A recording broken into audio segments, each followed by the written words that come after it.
I am the Tofu Golem. Please enjoy the video. You begin by confirming the post office premium amount and your account or policy number. This prevents errors. Open the official post office portal, sign in, and locate the premium payment section. Choose a payment method, card, net banking, or wallet, and enter only the digits shown on your bill. Once done, verify the payee details on screen and proceed to authentication. This reduces failed payments and speeds reconciliation.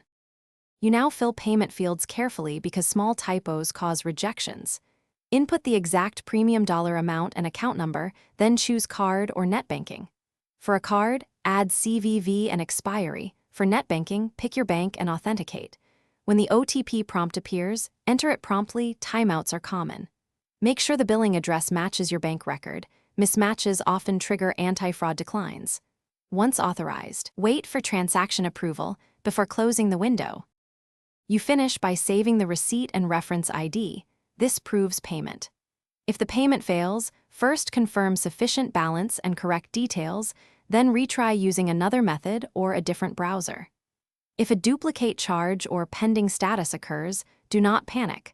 Allow 24 to 48 hours for clearing, then contact post office support with the receipt. Make sure you mention the reference ID and bank response code. That speeds resolution and explains why the issue happened. Thanks for watching.